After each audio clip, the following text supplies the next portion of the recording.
तो वेलकम, आप सभी का स्वागत है आपके अपने चैनल इंग्लिश विद बादल सरकार सर पे। और मैं बादल सरकार सर फिर से लेके आया हूं आपके लिए वोकैबुलरी का एक नया सेशन। जैसा कि आप सभी को पता है कि यहाँ पे हेडिंग देख के आपको समझ में आ रहा होगा, idioms and phrases from 1997 to 2021।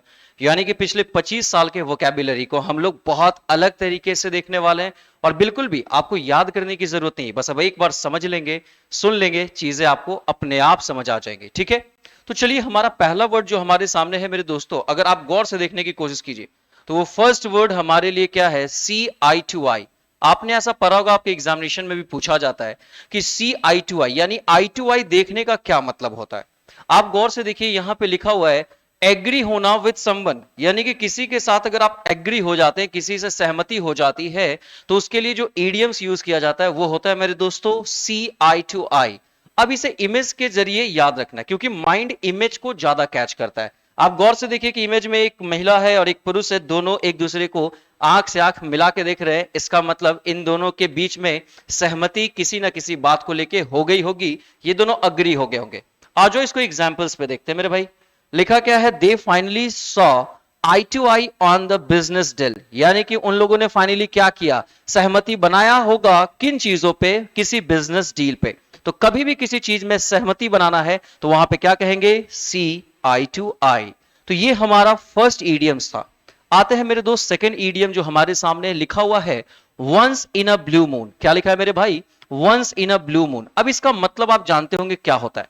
यानी कि once in a blue moon का मतलब हुआ ऐसा इवेंट जो बहुत कभी कभी या इनफ्रीक्वेंटली होता है।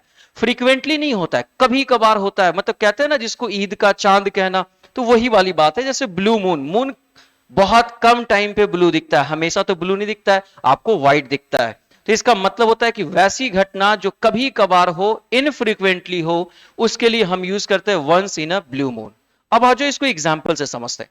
मैंने कहा I only go to the cinema once in a blue moon. इसका मतलब क्या हुआ? मैं केवल सिनेमा जाता हूं कभी कभार, मतलब मैं फ्रीक्वेंटली नहीं जाया करता हूं। बहुत कभी ऐसा हो गया, कोई मिल गया तो चला गया, ऐसे मुझे सिनेमा देखने का कोई भी इंटरेस्ट नहीं है। तो इस बात को याद रखिएगा कि कोई घटना कभी कभार होती है, उसके लिए एक इडियम्स का यूज करेंगे, that is once in a blue moon. चलो आ जाते हैं नेक्स्ट वर्ड हमारे सामने क्या है, उसे ध्यान से देखो। थर्ड वर्ड लिखा हुआ है let the cat out of the bag. बहुत प्यारा सा इडियम्स है, फिर से मेरे साथ बोलो क्या लिखा हुआ है? Let the cat out of the bag. यानी कि ऐसा क्या कर रहे हैं? बिल्ली को बैग से बाहर निकालना। ऐसा नहीं होता है। जरा इसका मीनिंग समझो। To accidentally reveal a secret, अचानक से, गलती से जब कोई ऐसी बात जिसे छिपा के रखना था और उसे आपने निकाल दिया, सामने कह दिया, ओ यार, ओ तेरी की, ये तो गलती से निकल गया। मान लो इस पैकेट में, इमेज में देखो, एक बिल्ली मैं लेके जा रहा था किसी को सरप्राइज करने के लिए, किसी को कैट पसंद है, लेकिन ये पैकेट गिर गया और बिल्ली बाहर आ गई। यानी एक्सीडेंटली जो आपका सीक्रेट था वो रिवील हो गया, उजागर हो गया।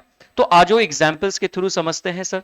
लिखा है I let the cat out of the bag about their wedding plans, यानी कि उनका जो भी वेडिंग प्लान्स था या है, उसके बारे में मुझसे गलती से जो भी सीक्रेट है वो बाहर आ गया। बात समझ में आ रहा है? तो कभी भी आप से या किसी से भी कोई बात गलती से बाहर निकल जाए जिसे छिपा के रखना था, उसके लिए आप यूज करेंगे let the cat out of the bag. चलिए आते हैं नेक्स्ट, हमारे सामने स्लाइड है। लिखा क्या गया? To cut corners. बहुत प्यारा सा वर्ड है, टू कट कॉर्नर्स। इसका मीनिंग क्या होता है इसे समझो। लिखा गया है टू डू समथिंग बैडली और चीपली, यानी किसी काम को ऐसे करना, मतलब कि उसे बुरे तरीके से या फिर उसमें कंजूसी दिखाना। क्या करना सर? कंजूसी दिखाना। जैसे कभी हमें चाय बनाना होता है और हमारे पास दूध कम है और मेहमान हमारे घर में ज्यादा है, तो हम क्या करते हैं? उसमें पानी की मात्रा ज्यादा मिला देते हैं, यानी कि कंजूसी करते हैं। तो कंजूसी करके किसी काम को करेंगे तो वो बेसिकली खराब काम ही होगा, और उसके लिए जो ईडियम्स आएगा that is to cut corners. आप देखो इमेज में, देखो ये आदमी क्या है ना, ये से $100 दे रहा है और बोल रहा है भैया ये इंजीनियर है कि इस दीवार में जो मसाला है उसको कम लगाओ, मैं आपको पैसे दे रहा हूं बस। यानी कि काम को बैडली करो, थोड़ी सी उसमें से कटौती कर लो, that is to cut corners. तो अब एग्जाम्पल से समझो। He really cut corners when he built his bathroom, he the saw is leaking. कमाल की बात है कि वाकई में उसने क्या किया, कुछ ना कुछ ऐसा काम किया जो चीप था। किस समय? When he built his bathroom, जब वो अपने घर को बनाया, सॉरी बाथरूम को बनाया। और हुआ क्या, वहां पे कंजूसी करने की वजह से द शॉवर इज लीकिंग, जो उसका शॉवर या झरना वो लीक करने लगा। तो भैया किसी को आप दोगे इस तरीके से कि काम खराब कर दो, तो वो क्या करेगा? टू कट कॉर्नर्स करेगा। तो कभी भी अगर कहना है कि ये काम सही तरीके से नहीं हुआ, इसमें कंजूसी की गई है, चीपली किया गया, चीप तरीके से किया गया है, in that case you will have to use to cut corners. Okay sir, आ जाते हैं हमारा जो लास्ट स्लाइड है, पांच पांच इडियम्स डेली हम लोग देखने वाले हैं। क्या लिखा गया है? Break a leg.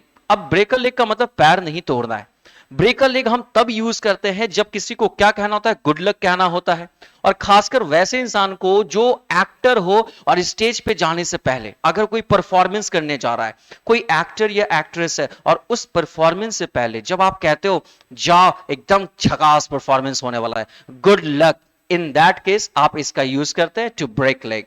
जैसे कि यहां पे इमेज में देखो लिखा है ब्रेक अ लेग, इसका मीनिंग क्या है? To wish an actor good luck. हालांकि भले ही इसके पैर में चोट लग गया है, तब पर भी इसको ऐसे याद रखो कि पैर में चोट लग गया एक्टर को, तब पर भी मैं कह रहा हूं जा तू डांस करेगा भाई, गुड लक। जैसे एक मूवी आया था भाग मिल्खा भाग, उसके पैर में किल लग जाता है मिल्खा सिंह के, लेकिन तब पर भी वो दौड़ता है और लोग उसे कहते हैं गुड लक, तुमने रिकॉर्ड बना दिया। ठीक है, तो ये याद रखिएगा ब्रेक अ लेग का मतलब।